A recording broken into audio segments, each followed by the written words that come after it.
24 फरवरी 2022 Russia के supreme leader वॉल्दर Putin अचानक से एक प्रेस कॉन्फ्रेंस बुलाते हैं और अपने पड़ोसी देश यूक्रेन के खिलाफ जंग का ऐलान कर देते हैं। ये जानते हुए भी यूक्रेन नाटो का सदस्य बनने की प्रोसेस में लगा हुआ है और उसके पीछे अमेरिका एंड यूरोप जैसे महाशक्तिशाली देश भी खड़े हैं। तब तक कई विशेषज्ञों ने कहा था कि यह पुतिन की राजनीतिक करियर का सबसे बुरा फैसला है और रूस को इसकी बड़ी कीमत चुकानी होगी। हालांकि रूस यूक्रेन के बीच यह महायुद्ध शुरू हुए आज 2 साल से भी अधिक समय बीत चुका है, लेकिन अमेरिका, यूरोप और नाटो की तिकड़ी साथ मिलकर भी रूस का कुछ नहीं बिगाड़ पाई। रूस की कमर तोड़ने की कोशिश में ना ही उनकी मिलिट्री ताकत काम आई और ना ही ग्लोबल लेवल पर लगे दर्जनों सेक्शंस की लंबी लिस्ट, क्योंकि दुनिया के सबसे शक्तिशाली देशों की 2024 की सूची में भी अमेरिका और चीन के बाद रूस ने तीसरे स्थान पर अपनी जगह बनाए रखी है। लेकिन रूस का सैन्य बल आखिर कितना शक्तिशाली है कि 2 सालों की घातक जंग के बावजूद उनकी ताकत में जरा भी कमी नहीं आई है। क्यों व्लादिमीर पुतिन का नाम सुनते ही अमेरिका, यूरोप और बाकी वेस्टर्न कंट्रीज के पसीने छूट जाते हैं? और क्या पुतिन वाकई में दुनिया का सबसे ताकतवर तानाशाह बन गए हैं? आज की इस वीडियो में यही जानने की कोशिश करेंगे, लेकिन उससे पहले वीडियो को लाइक और चैनल को सब्सक्राइब जरूर कर दीजिए। दोस्तों, पिछले दशक में हम रूस, यूक्रेन, तालिबान, अफगानिस्तान और इसराइल हमास का युद्ध देख चुके हैं, जिसमें शामिल होने वाले सभी देशों की कमर टूट चुकी है। फिर चाहे वह अफगानिस्तान हो या फिर फलस्तीन, यूक्रेन और इसराइल। लेकिन जहां इसराइल अमेरिका की मदद ले रहा है और यूक्रेन नाटो की मदद से लड़ रहा है, वहीं रशिया ने बिना किसी मदद लिए अकेले जंग लड़ी है और दुनिया को अपनी ताकत की झलक दिखाई है। ऐसे में यहाँ सोचने वाली बात तो ये है कि हमेशा रूस के खिलाफ बोलने वाले अमेरिका वॉर फ्रंट पर आकर सीधा रूस से युद्ध क्यों नहीं लड़ता और रूस के पास हथियारों का कितना बड़ा जखीरा है।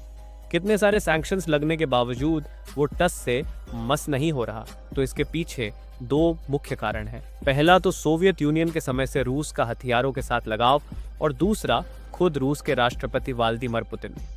जी हाँ, सोवियत यूनियन के समय से रूस की सैन्य ताकत हमेशा से अव्वल दर्जे पर रही है, क्योंकि रूस अपने बजट का सबसे बड़ा हिस्सा अपनी मिलिट्री यानी रशियन आर्म्ड फोर्स में इन्वेस्ट करता है। और जब से रूस यूक्रेन की जंग शुरू हुई है, तब से दुनिया भर में रूस पर कई सैंक्शंस लगाए गए हैं।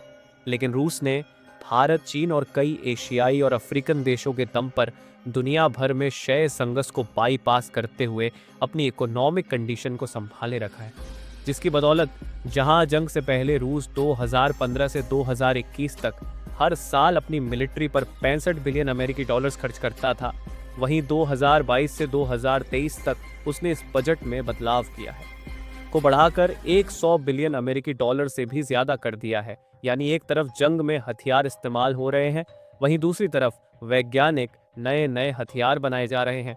इसी वजह से अमेरिका और नाटो भी रूस की मिलिट्री ताकत को कमजोर नहीं कर पाए हैं। वह रूस के सोवियत यूनियन के समय के पुराने हथियारों का इतना बड़ा जखीरा है, जो इतना बड़ा है कि उसे खत्म करने के चक्कर में रूस पूरी दुनिया ही तबाह कर सकता है। और इस वक्त रूसी सेना इन्हीं पुराने हथियारों को अपग्रेड करके जंग में इस्तेमाल कर रही है। अब रूस के पास कितनी सैन्य और हथियार की ताकत है, वह जानने से पहले हमें समझना होगा कितने बड़े देश को चलाने वाले तानाशाह पुतिन के बारे में, जो इस वक्त दुनिया के सबसे पावरफुल और खतरनाक लीडर हैं।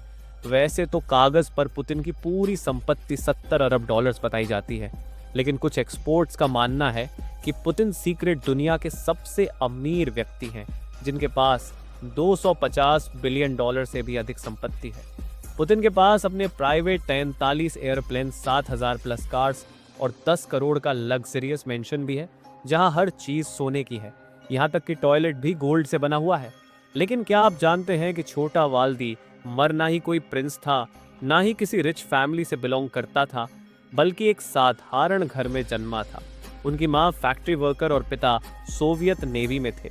वह सिर्फ एक कमरे में रहते थे, जहां आसपास के कमरों के बीच सिर्फ एक पब्लिक टॉयलेट हुआ करता था। इसी गरीबी को अपनी आंखों के सामने देखते देखते वह बड़े हुए और जॉब ढूंढने लगे।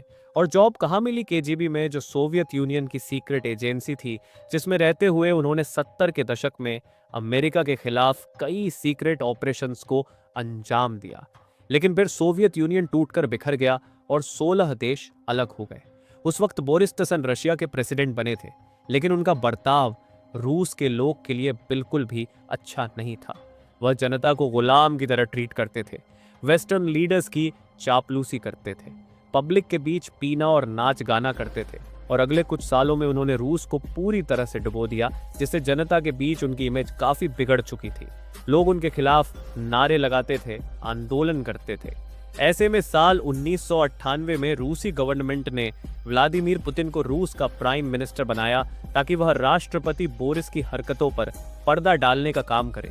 उसी समय रशिया के चचिया में मिलिटेंट्स ने 300 स्टूडेंट्स को मार दिया, जिसके खिलाफ पुतिन ने ठोस कदम उठाया और मिलिटेंट को हरा दिया, जिससे रूस के लोगों का पुतिन पर भरोसा बढ़ने लगा और उन्होंने प्रधानमंत्री से राष्ट्रपति बनने में उन्हें देर नहीं लगी।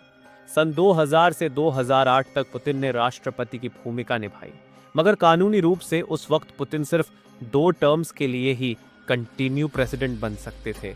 इसलिए उन्होंने 2008 से 2012 तक वाइस प्रेसिडेंट का पद संभाला और अपने ही असिस्टेंट को रूस का राष्ट्रपति बनाकर रखा, जिसके बाद 2012 में वह फिर से राष्ट्रपति की कुर्सी पर बैठ गए और आज तक नहीं हिले। पुतिन की ताकत का अंदाजा आप इसी बात से लगा सकते हैं कि रूस में आज तक जिसने भी पुतिन के खिलाफ आवाज उठाई है, वह अचानक से गायब हो जाते हैं या किसी केस में जेल चले जाते हैं। फिर चाहे वो जर्नलिस्ट हो, फार्मा के जीबी एजेंट्स हो या फिर पॉलिटिशियन, पुतिन किसी को नहीं बख्शते और अपनी तानाशाही का भरपूर फायदा उठाकर अपने दुश्मनों को सीधा उठवा लेते हैं। अपनी इतनी बड़ी टर्म में व्लादिमीर पुतिन ने सबसे बड़ा काम किया है, अपने सैन्य बल को ताकतवर बनाना। लेकिन अब सवाल ये है कि आखिर रूस कितना ताकतवर है। तो बता दें कि आज रूस के पास 11,50,000 एक्टिव मिलिट्री पर्सनल है, जिसे सन 2030 तक बढ़ाकर 20 लाख तक ले जाने का टारगेट है। इसके अलावा रूस के पास 2 मिलियन रिजर्व्ड मिलिट्री पर्सनल भी है। रशियन आर्म फोर्सेस 3 भागों में बटी हुई है, ग्राउंड फोर्स, नेवी और एयर फोर्स। इसके अलावा 2 इंडिपेंडेंट आर्म फोर्सेस भी हैं, स्ट्रैटेजिक रॉकेट फोर्सेस और एयरबर्न फोर्सेस। वहीं रूस ने 2013 में स्पेशल ऑपरेशन फोर्सेस भी एस्टैब्लिश की थी, जो इतनी घातक है कि कोई भी काम करने का कॉन्ट्रैक्ट मिलने के बाद उसे पूरा करके ही दम लेती है। सबसे पहले रशिया के ग्राउंड फोर्सेस के हथियारों के जखीरे पर नजर डालें तो रूस के पास दुनिया के सबसे ज्यादा यानी करीब 6000 न्यूक्लियर हथियार है, जो सिर्फ 10 मिनट में पूरी दुनिया तबाह करने की ताकत रखते हैं।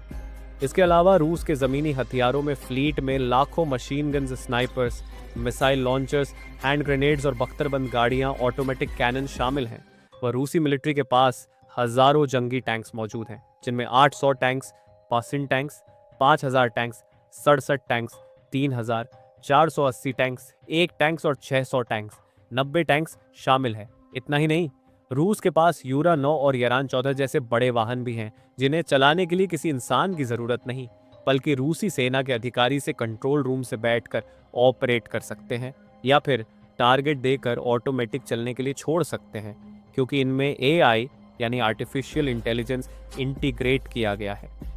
बात करें रूसी नेवी की, तो इस वक्त रशिया के पास 1,60,000 एक्टिव नेवी ऑफिसर्स के साथ 307 जंगी जहाज हैं।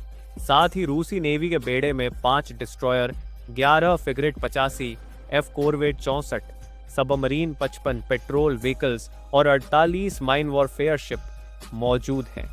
मगर ये तो सिर्फ एक झलक है, क्योंकि रूस के नेवी फ्लीट की जिन 2 चीज़ों में से अमेरिका भी खौफ खाता है, उसमें पहला है एडमिरल कुज़नेत्सो एयरक्राफ्ट करियर, जिसका वजन लगभग 40,000 टन है और यह एक बार में 40 प्लेन्स को लेकर जाने की क्षमता रखता है।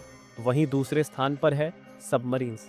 जी हाँ, रूस के पास दुनिया की सबसे बड़ी सबमरीन फ्लीट मौजूद है, जिसमें 3 Akula class nuclear submarine, 22 advance class assault submarine और 12 बैलिस्टिक सबमरीन हैं, जिनमें रूस ने न्यूक्लियर टॉर्पीडो पहले से ही लोड करके रखे हैं।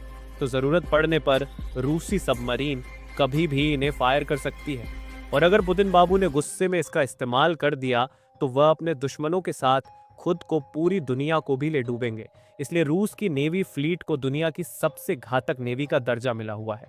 आखिर में रूसी एयरफोर्स की ताकत पर एक नज़र डालें तो रूस के पास इस वक्त 4800 जंगी एयरक्राफ्ट हैं, जिनमें 809 fighter jet, 3730 dedicated ground attack aircraft, 453 transport aircraft, 145 special aircraft, 144 helicopter शामिल हैं।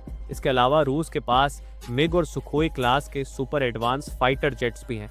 इसके अलावा रूस के पास आर्टिफिशियल तकनीक से लस विमान हैं, जिनके जरिए रूसी सेना हवाओं को चीरते हुए दुश्मन देश में घुस सकती है और आसमान से गोला बारूद की ऐसी बारिश कर सकती है जो मिनटों में पूरे इलाके को तबाह करते हैं। जी हाँ, रूस के पास आसमान से हमला करने के लिए laser bomb, air to air missiles, air to surface missile, nuclear missiles और लॉन्ग रेंज बैलिस्टिक मिसाइल्स भी हैं, और ये सभी रूस के फाइटर जेट्स पर फिट हो जाती हैं। यानी कुल मिलाकर रूस की एयरफोर्स का मुकाबला करना किसी विदेशी एयरफोर्स के लिए टेढ़ी खीर साबित हो सकता है।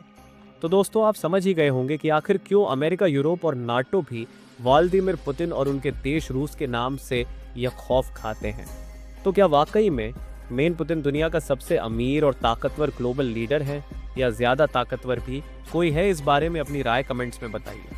अगर यह वीडियो अच्छा लगा हो तो इसे लाइक और शेयर करके हमें सपोर्ट करें, और ऐसी दिलचस्प खबरों के लिए इस चैनल को सब्सक्राइब करके पास वाली घंटी ज़रूर बजा दीजिए। धन्यवाद। जय हिंद, जय भारत।